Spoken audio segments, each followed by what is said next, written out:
Hello, my fellow seekers. Welcome to Into the Work, therapy for empaths, seekers, and the intuitively driven, where you have front row seats to therapy sessions and expert interviews that will help you define the important work that you're here to do. So I guess you actually have something better than front row seats. You practically have a seat on my couch. That's right, you will have unrestricted access to actual sessions with real people, exploring real life issues. You will continue to be inspired by powerful conversations with experts and healers that might just share exactly what it is that you need to hear to get unstuck. I am Michelle Pauverman. I am a recovering people pleaser and former anxiety-driven empath, turned now mostly grounded psychotherapist and intuitive coach. I have been helping people for almost 20 years manage their limiting beliefs and anxiety to finally stop the self-sabotage and step into their gifts. I created this podcast, Into the Work, to give you a place to learn more about yourself and give you actionable strategies to finally move those roadblocks holding you back so you can go for what you want. Above all else, my hope is that this podcast is a catalyst for your awakening. If you're listening, you've already taken a step towards getting off of autopilot, and our next steps together will be taken episode by episode, waking you up to the possibilities, the new ways of thinking and being, so that you can stretch into that next level of your story. The spark has already been lit, and my friend, this is a journey from spark to brilliance. So together, let's light a fire.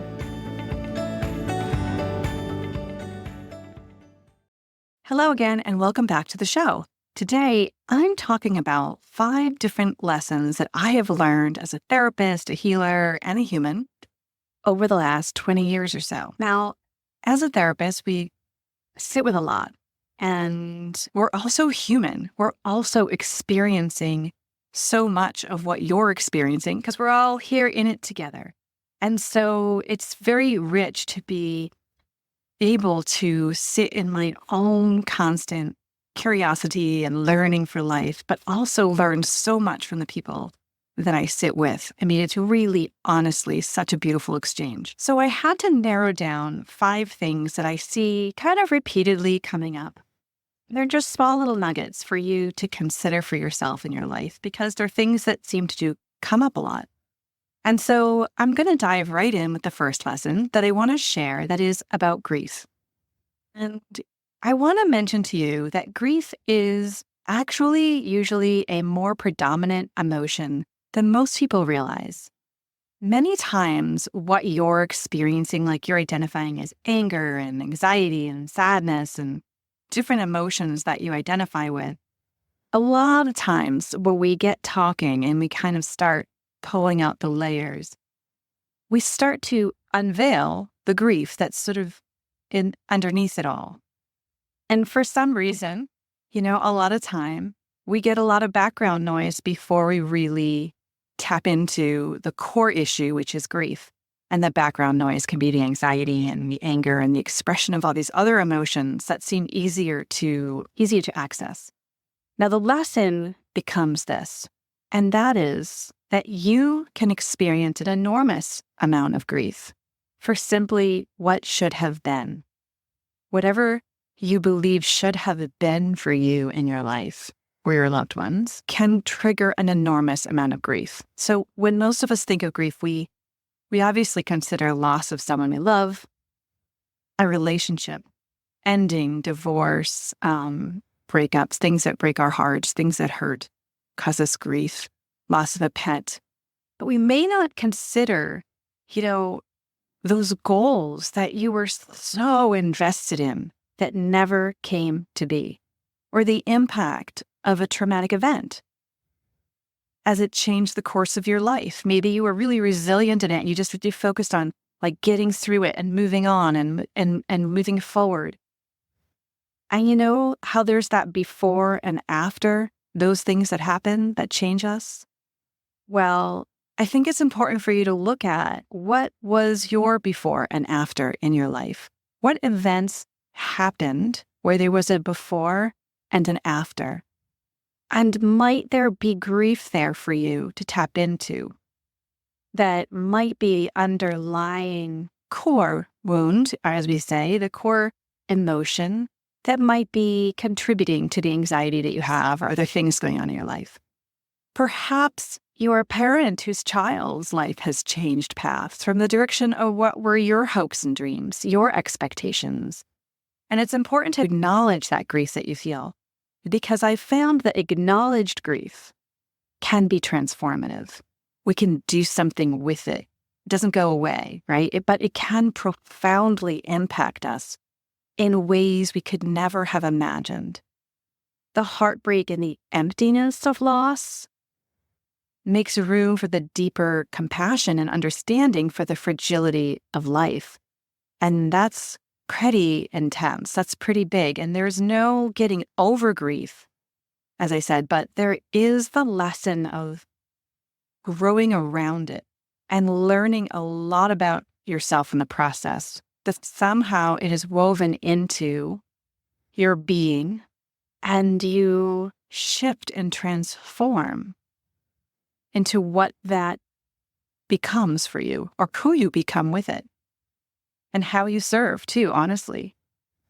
The second lesson I'd like to share is what I've learned about chronic illness and chronic pain. So this is for those of you struggling with something quote unquote chronic in your life, right? And this is also really good for everyone else to hear too. You can think of it as a preemptive strike, and you can also probably relate to this in other ways in your life. But I'd like to point out that if despite your illness or pain that you're in, that you are still a high-functioning overgiver in some way, I want to say first, I see you and I know you. I've been you. But I want to say that also, this does not make your illness easier to deal with. Even if it looks like you're doing great and the world thinks, oh, she's handling that so well. What a trooper, what a fighter. She's so strong. It likely, probably is making it much worse. It's important for you to recognize that while it does not make your illness easier to deal with, I think you are trying to make it easier for others to deal with it. And it's time for you to reevaluate your priorities. Your body actually does keep the score. Your body actually does keep the score. And in my experience, chronic illness is a trickster, meaning it can bring you to the depths of despair, places you've never been in darkness, while it simultaneously provides you with a way to have all your unmet needs finally be met and cared for. This is not an easy lesson to share with anyone right away, but at some point in therapy, I find the space to ask this question. And I think this is a key question to ask yourself eventually when you're ready. If you're struggling with a chronic illness or chronic pain, is there some way that this illness might be serving you? I know, ouch, I know. It sounds terrible. It sounds like I'm blaming the victim. I'm blaming the sick person, and I'm not. That is not what I mean. And I think it's really important for you to be curious about this and really open up your heart to it. So another way of looking at it is that perhaps your illness is trying to get you to meet certain needs you don't otherwise have the skills, aka boundaries or whatever, or perhaps self-awareness to care for these important needs, right? So maybe your illness is trying to get you your needs met because you aren't meeting them on your own, like the 4 R's, right, that we have during stress. So are you resting, recovering, receiving, and receiving being love, care, and support, receiving all that, and reconnecting. And that's always reconnecting back to the self. This is not, again, blaming you if you're dealing with chronic illness. It's about addressing the energetic and emotional attachments we have with illness that needs to be addressed for us to heal. If the only way you meet these needs, whatever they are, is when you are sick and in pain, the illness may keep coming back, right? If the only time you're willing to do one of those R's or all of those R's where you get rest, you recover, you receive love, you receive care, you receive attention, You reconnect to yourself. You feel your emotions. You make space, right? If your illness is providing that for you and you don't otherwise provide it for yourself, and you're an overgiver, you're someone who puts other people's wants, needs, and perhaps even your achievements first, this is an important question for you to look at. This is an emotional and energetic attachment that needs your attention. Radical self-love is the prescription, along with boundaries and understanding of what you desire deep down inside. I learned this lesson myself, and it was and always will be, honestly, my work. We are always learning and growing until the last breath. I typically find that emotional trauma, big T or little t, and our unmet needs are things that have to be addressed when you're trying to heal a chronic illness. And it's really important for you to take a look at what would it mean for you. I mean, obviously, if I said I could take away your illness, you'd say, yes, please. But I want you to look at the edge and the peripheral of that. I want you to hold space for the anxiety that might come up of what would be expected of you, how what level you'd have to perform at, how the onslaught of pressure that might come in internally for you to get back in the race, whatever that looks like. I want you just to create space for it. And of course, take it or leave it. I'm certainly just sharing what I have experienced in my own life and what I have experienced to be helpful for my clients is to recognize the emotional and energetic attachments that we have with that illness or that pain that you're experiencing on a chronic level. Okay? And now the third lesson I'd like to highlight, I hear all the time. I mean, even most intake forms that I have say on there somewhere, I want to be more at peace. It is something that people say all the time. If I could just be more at peace. I want more peace in my life. So as you might have heard, peace is an inside job. It's not about trying to control the external world to make you happier so that you can be more at peace. And a lot of us, many of us try that. And while setting boundaries with others is a part of that job, for sure, it's truly about showing up for the internal pain you are creating. As John Kabat-Zinn aptly named his book, Wherever You Go, There You Are, trust me, I'm going to tell you, you could move to Tahiti and still obsess over your imperfections and your painful beliefs. It's very true. Wherever you go, there you are. I'm going to share actually a quick story here. I have always been so intrigued by the mind-body connection. And in my undergrad, I learned about these monks that lived out in the Himalayas that allowed these scientists to come and study them for the first time. It was sort of a huge honor and a major breakthrough opportunity because they were invited to this sacred tradition where some of the monks spaced themselves out and sat in the deep snow of the mountains. And then they had a contest. Whoever could raise their body temperature, and this is wild, whoever could raise their body temperature during the meditation the highest and melt the most snow around them won, right? So this was my idea of how monks lived, right? This crazy disciplined life of meditation. I mean, they were able to almost bring your blood to almost like a boiling point, if I recall. Don't quote me on that one. That part of it, I'm not 100% sure on. But I do remember thinking, oh my God, like the level which they got, how hot they got their blood was incredible. And so I certainly could not recognize that in my own life. I found it fascinating. It almost seemed robotic, like they're not really human to me, right? But later on, early in my career, I got to listen to Tara Brach live and discuss her experience living with monks. She's a wonderful speaker and author. I knew her from her first book, Radical Acceptance. If you don't know her, she's great. And she described something that I had not considered. And this thing that she described made them very human, just like me and you.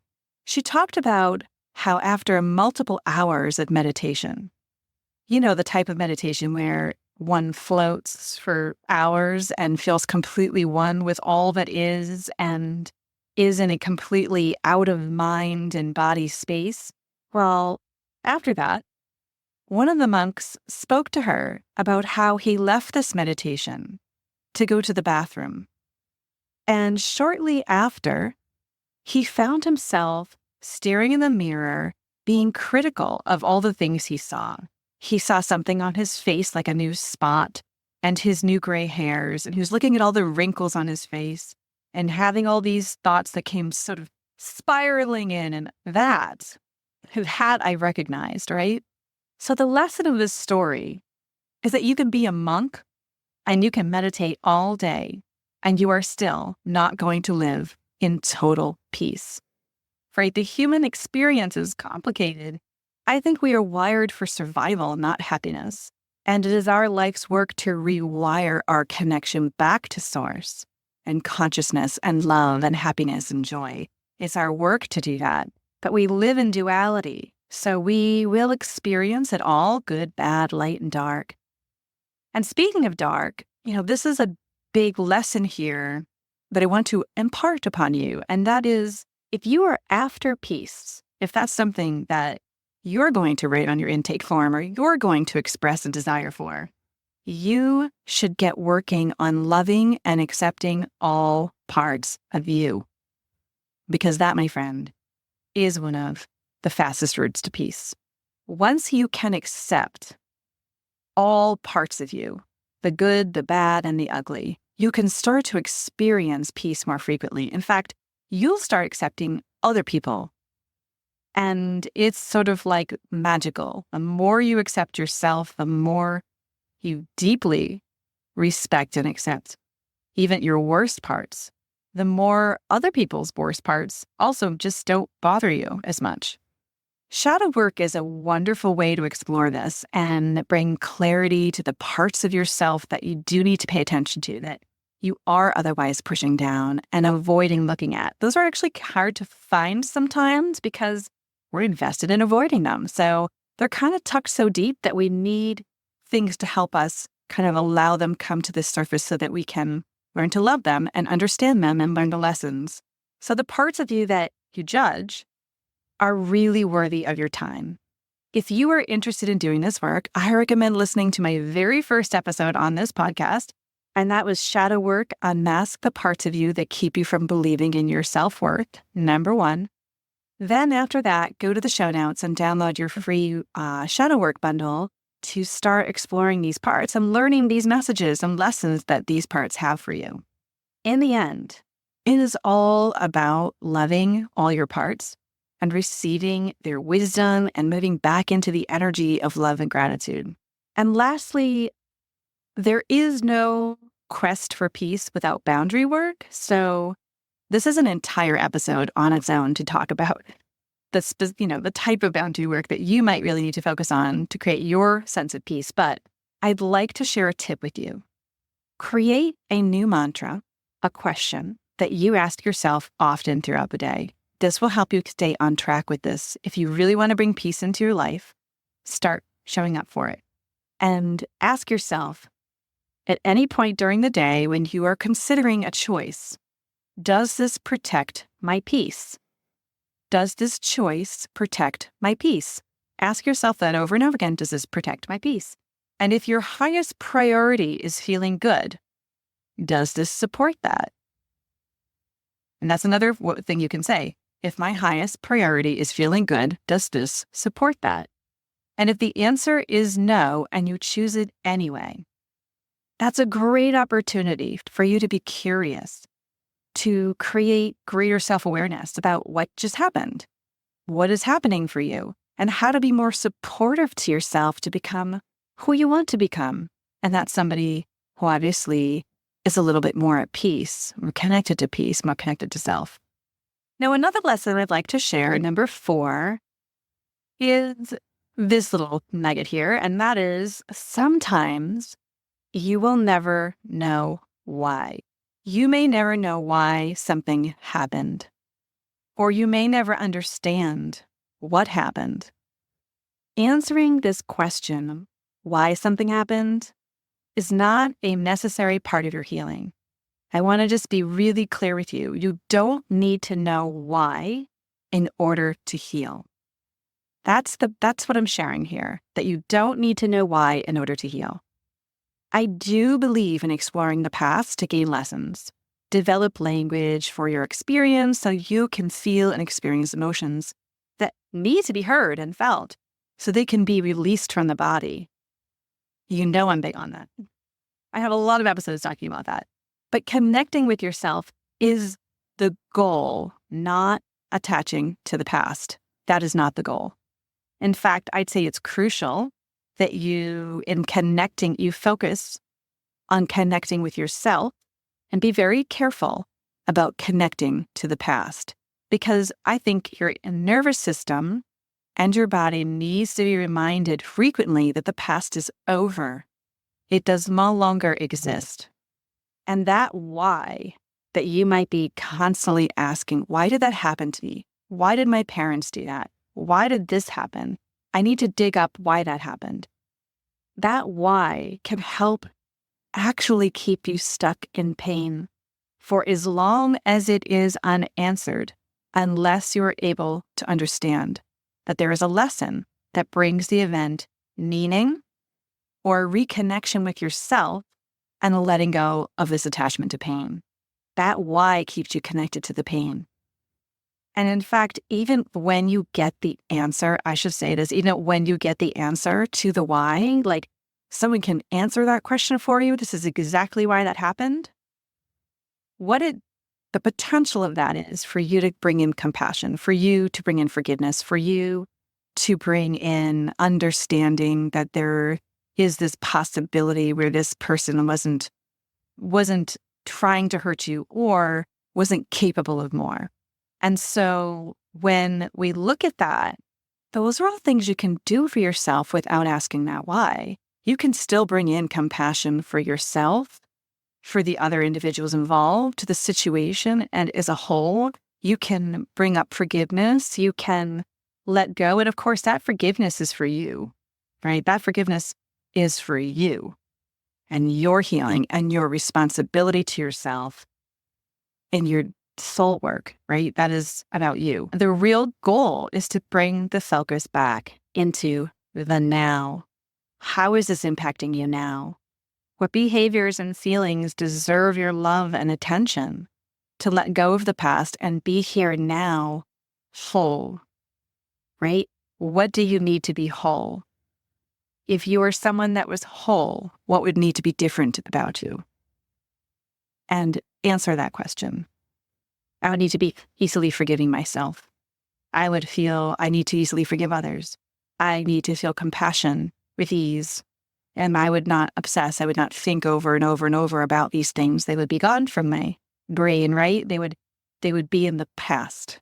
They wouldn't be in my present. And like I said, resolution many times does look like forgiveness. So it's really important that you tap into what your soul needs are, what your desires are, who you want to be, how you want to feel, and what you need to do to get there.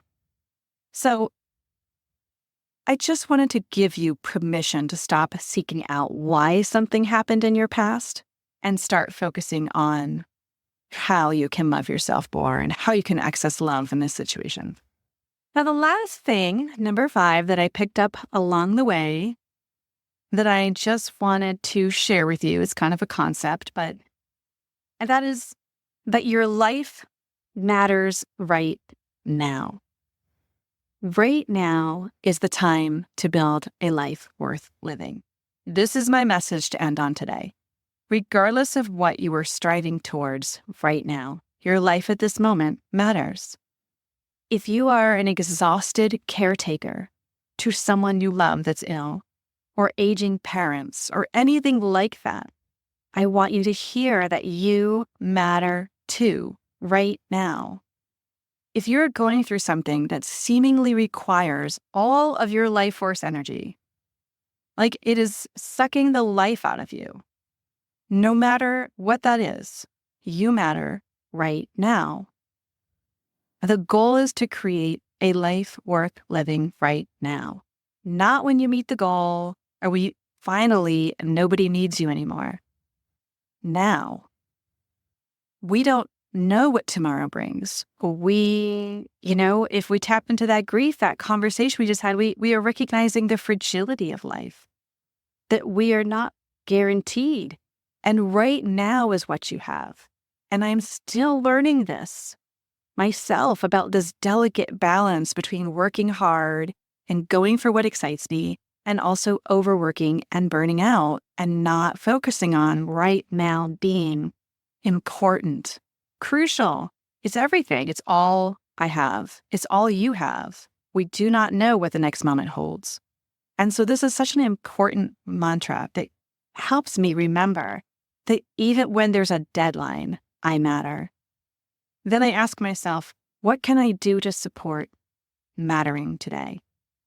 Sometimes it looks, sometimes it's looking at the stories in my head that all start with have tos and shoulds. And I really need to sit back to take a deep breath and debunk those, literally say the opposites. Like, I have to do this because, oh my God, if it doesn't get out, and I have to recognize that, take a deep breath. No, the world will go on. Everybody's going to be okay. I still have a roof over my head. I still have food on the table. My kids are okay. My family's okay at this moment. We're safe. There isn't a need for us to not live in mattering now. And honestly, the truth is, if you noticed, it always works out.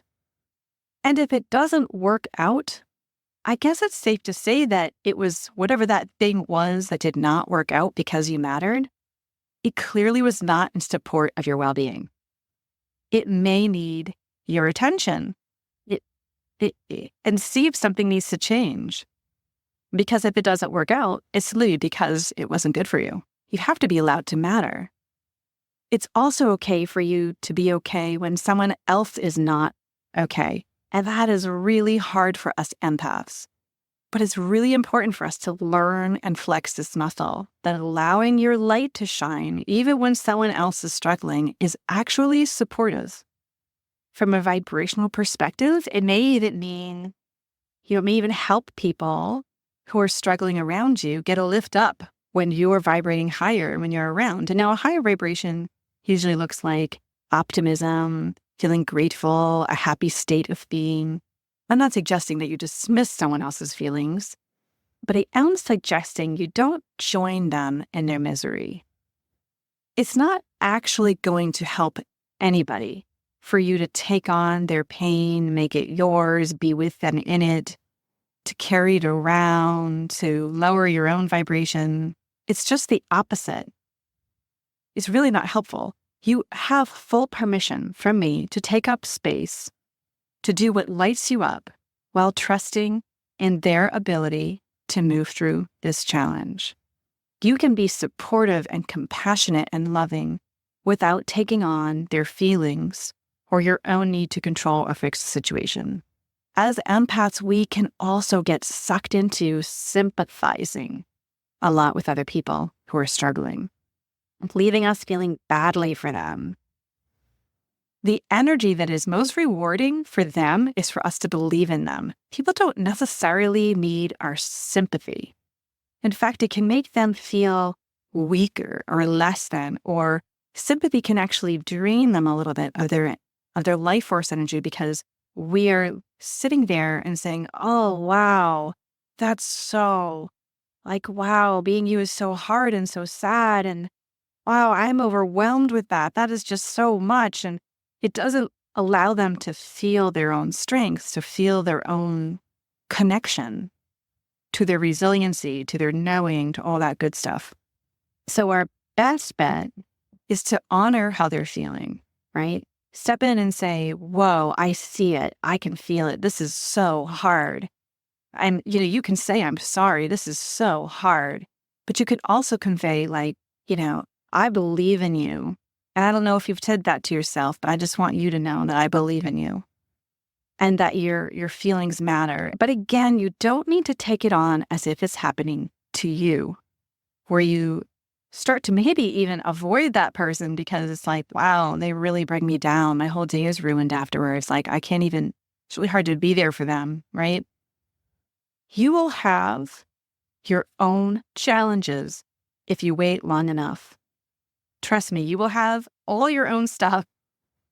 And so allowing yourself to be completely free of their feelings and their stuff and allow yourself to shine bright and to matter even when someone else might be struggling. In fact, good boundaries don't mean that you matter more. They mean that you matter equally.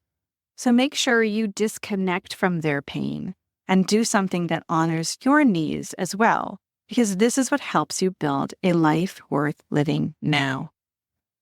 Thank you for listening. I hope this helped inspire you in your own healing in some way. As always, I'm so appreciative for those of you that have left reviews and have rated the show. It means so much to me. Thank you, thank you, thank you. I hope you have an amazing rest of your day. I'll talk to you next week. Bye for now.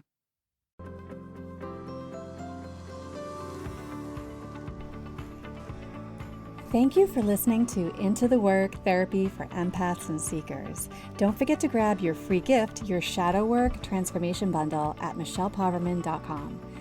I've included everything you need to get started to break through the patterns of self-sabotage and finally start to heal the parts of yourself that are getting in the way of truly reaching your potential.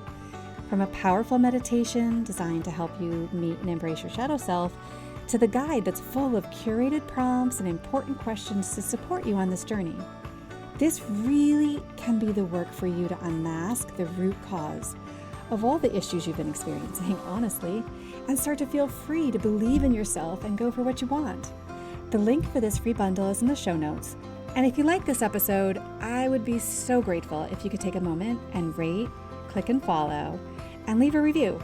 Of course, you can always follow me on socials at Michelle Poverman. And keep in mind, as you embark on your journey from spark to brilliance, remember, the universe is always conspiring in favor of your awakening. Everything that's happening is in support of you lighting your own fire within. So until we meet again, may your path be well lit and your heart be guided. Shine bright, seekers. Until next time.